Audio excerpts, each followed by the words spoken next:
Hi, welcome to It's Time to Review Something.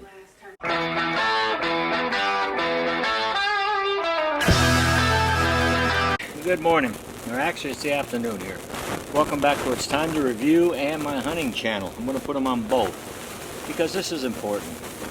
I went out and I purchased the Omega 3 sights, thinking, man, this is going to be better than sliced bread, in my opinion. It's got some good features on it, I will not deny. You have a rangefinder, you have a reticle here, and you also have a video camera, all in one unit. Rangefinder, pretty accurate. I've already tested that out. Along with the components, you can plug it in here. It's an additional battery pack, which lasts 4 hours or more. Right here, turns on your scope. All right, down here in the bottom, you have a rangefinder button and a video button. Rangefinder is always on. I leave it on, and if you look at the picture that I'm going to show you, red dot is going to be your actual range finding dot, and then the reticles underneath it are 2 or 20, 30, 40, 50, 60, and so on.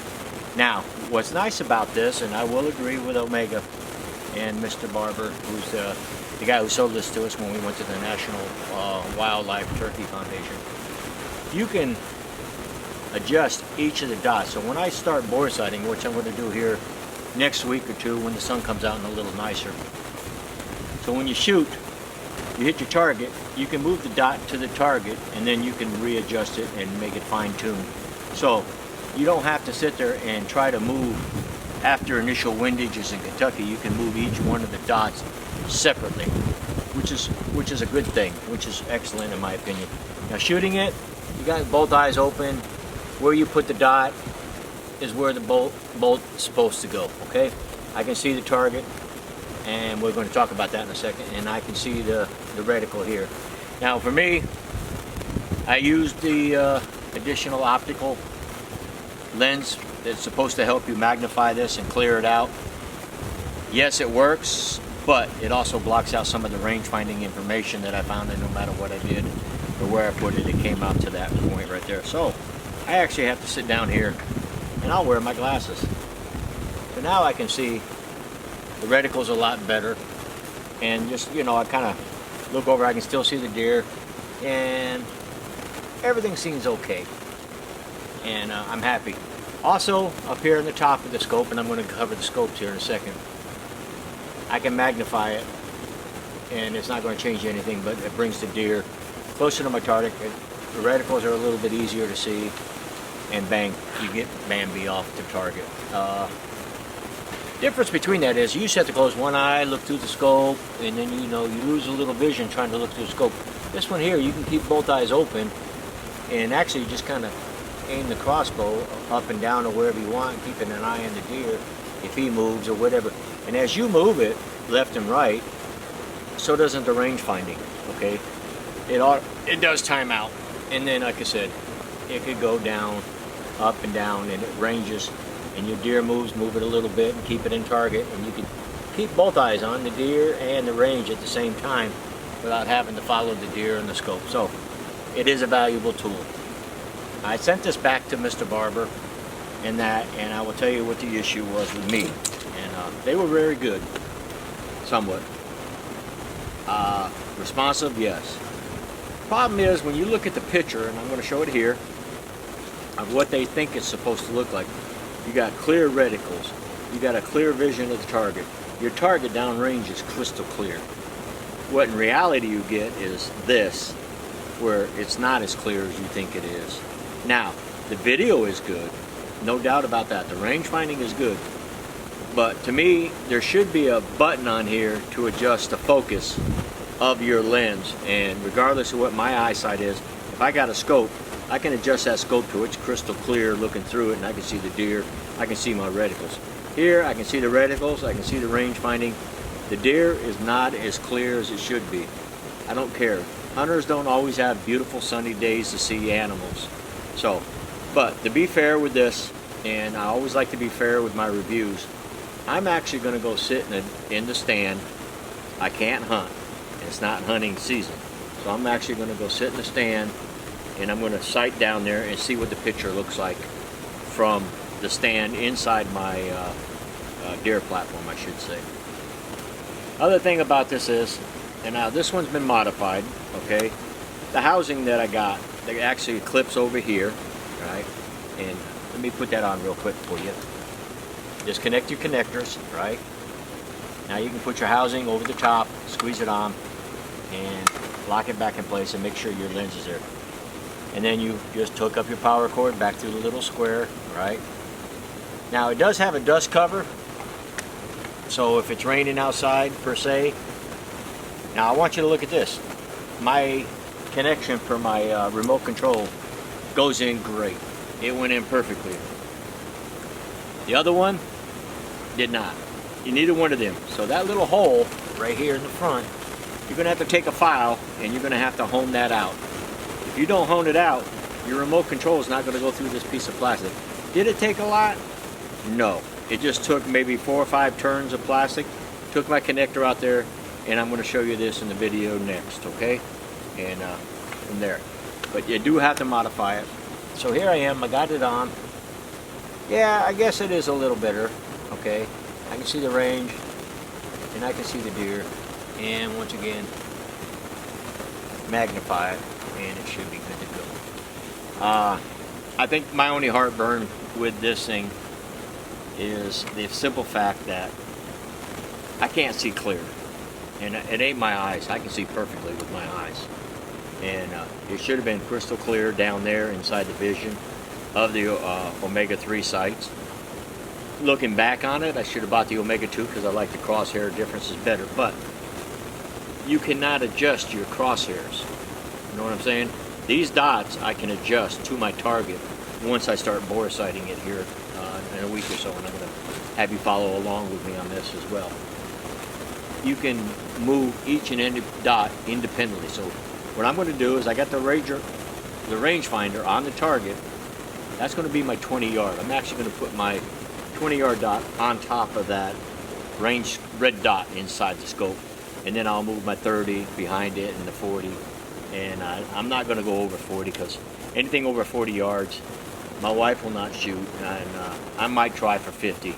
So, but I don't know if I have 50 yards to shoot the damn target from here, but with the rangefinder I'm going to be able to find out for sure. So, but this is the initial start of the review on this one. So what we're going to do now, I'm going to go in the garage and I'm going to show you how to modify the corrective lens, and I'll give you the proper name of it when we get into the garage, okay? So let's move there. So in the garage, what we have, we'll move up closer here to the little hole that I told you about right here. I don't know if you can see it. If you try to put this thing through, if you look on the other end, it does not go through, okay? So what I've had to do, take my file and I stick it in the hole and I just rotate it in and out until I feel comfortable, and then I don't go all the way yet. Take it out, and now look. So the hole, the plunger, watch. Now it goes in. That's a modification you're going to have to do to this lens cover. And all it is an optical lens. It's kind of like a magnifying glass for people who wear glasses. You put it on and it magnifies your reticles and the background with the magnification. But you do have to modify it to get the hole in. Got a phone call. Sorry about that. Damn spam callers want me to refinance my house. I just bought the damn thing. So this is actually called a culminating clarity lens, and I'll show you the box up close, okay? That's what this little thing is. And it's supposed to magnify it. Let me get a little closer for you. Here, maybe you can see the picture. I'll actually take a picture of it and post it online with this video. But it acts as a sunshade when you look through here, and you're able to do that.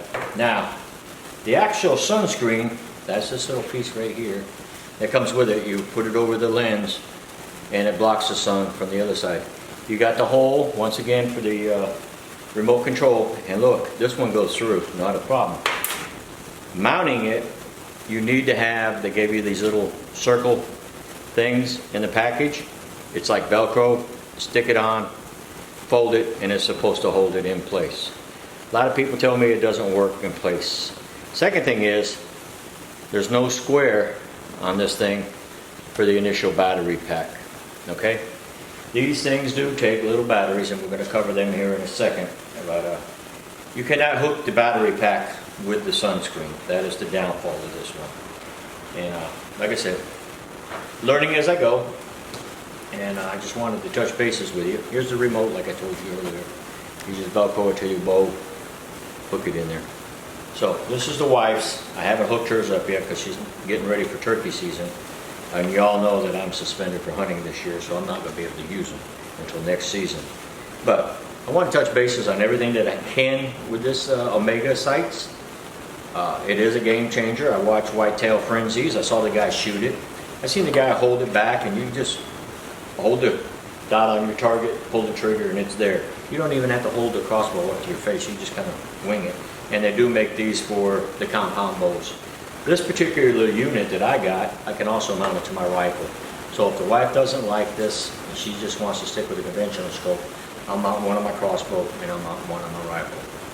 Now, it does not go in the case that I bought from my Halo case from 10 Point. So far, I've not been able to get it in with this sight on target, so that's a disadvantage there. I will try again today and see if it goes on.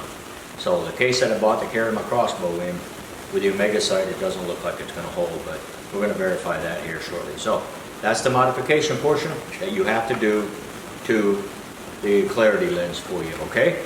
So let's get back to the crossbow.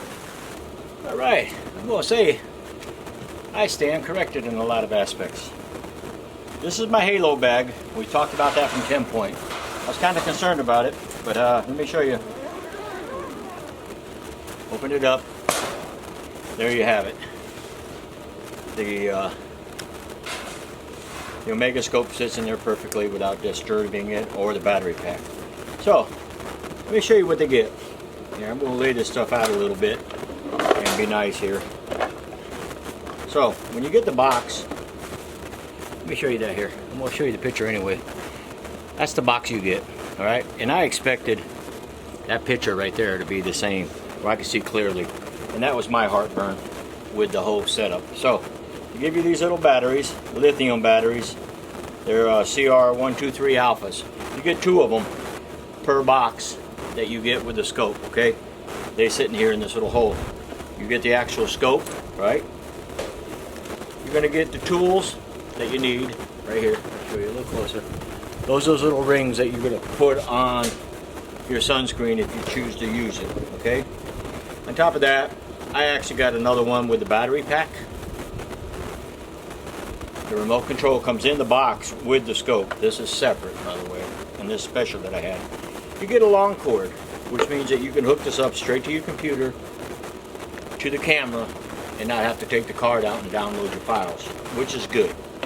You get the short one, and that's what I'm going to change out right now, because I got a short one, right here. Let me get this out, that you can actually use on the scope so you don't have all the excess wires, okay? And that's what I'm going to do right now. It's also used in another hole by turning it around, and you can charge the battery pack. So either way, I have wires hanging, and I just route it differently than others. And we'll bring you in close here in a second. So on top of that, Mr. Barber was nice. He gave me a nice little cover. So if you don't have the sunscreen on, I have to take off this little door piece too, by the way, here. This little piece has to come off for you to put it on your scopes and all that. But if you don't like that, like I said, and you got all this extra stuff, he gave me a nice little dust cover, rain cover kind of thing here. I'll try to get it on here for us in a second as we play with this and talk about this scope. So, there you go. Nice little cover. I think it's kind of cool, but when you add your battery pack and you add your sun blocker thing that came in the box, or you add the clarity lens, you're not going to be able to use this nifty little cover. I don't think it was part of the kit. He just gave us some. I thought that was really nice of him too. You also get the Velcro, which allows you to attach your battery to the sides here. My wife has not mounted hers yet. And the same thing with your thing. You'll get the Velcro and you can mount it to left or right side. It's up to you. I chose my left side.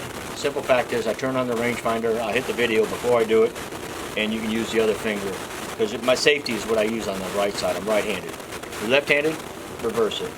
But also on my scope, on my crossbow, and I'm going to get this out here again, all right, so you all can see. I don't play games. I have my Tacticam on the other side, so I can dual videos. And like I said, we're going to go test it out in the woods here shortly. But I just wanted to give you an idea of what was in the box. There's 2 boxes I got. Got the Omega 3 box with all my stuff in it. The extra cover that it gave me for free.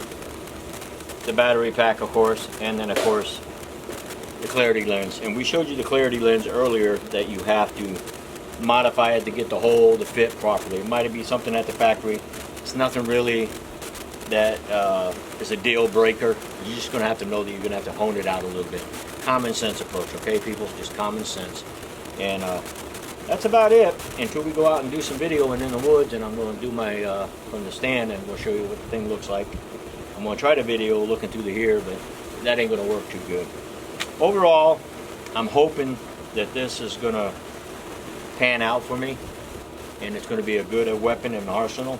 So far, I like what I see. I won't know until I bore sight it, and then we're actually going to make another video on the bore sighting alone. This one's just going to stand here. But ladies and gentlemen, this is the Omega 3 from Omega Sights. It might behoove you to get one, maybe not.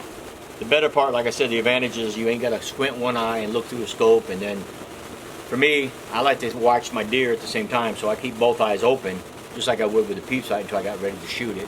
I've always closed my left eye to shoot. Now I don't have to close either one. I can look through this and keep my eyes on the deer. And when you shoot the deer, you can actually see which way it runs versus trying to take your eyes from the scope and try to find out where he went to. So those are advantages. Mr. Barber's right. This might be a great asset tool as of now. But until I actually get to hunt with it, I won't know. We're not going to play with it during turkey season for my wife because she doesn't want to play with stuff. But that's just her, and I don't blame her. She can do what she wants to do. But anyway, ladies and gentlemen, I appreciate you watching my videos. This is a review on the Omega 3s from Omega Sights. I hope it's a good one. No downfall. Mr. Barber, Miss Rose down there, they've been cooperative back and forth with my little complaints. And they listened to me and talked to me, and they sent it back and tested it, said, hey, everything's perfect. And sent the scopes back to me. And I don't know. Like I said, the clarity portion was a heartburn for me. I figured, like, when I see my scope, everything's clear. There should have been some sort of screen focus on the Omega Sights. That would have probably made it a lot easier. The whitetail frenzy guy, when I first saw this a couple years ago, I said, hey, that's a ticket. You know, I like that idea because it's a tool to help you show somebody how to sight, where to put the dot, because you don't have to look through the scope with them. You can stand right there and show them, hey, put that dot right here. So, once again, Omega Sights, maybe for you, maybe not, I don't know. Right now, they are for me, and I won't know until I hunt with them. And like I said, I'm going to go do another video from my stand, and at the same time, I'm going to do the one from bore sighting, so we can say, hey, they're on target, and they weren't that hard to adjust, okay? So thank you for watching my channels. I appreciate it, and I look forward to more. And please, hit that little subscribe button if you like me. I'm not even going to bother with the unsubscribe one. And the little bell if you want to be notified when I start talking again. All right? Thank you, and I hope you have a successful turkey season. All right? Thank you.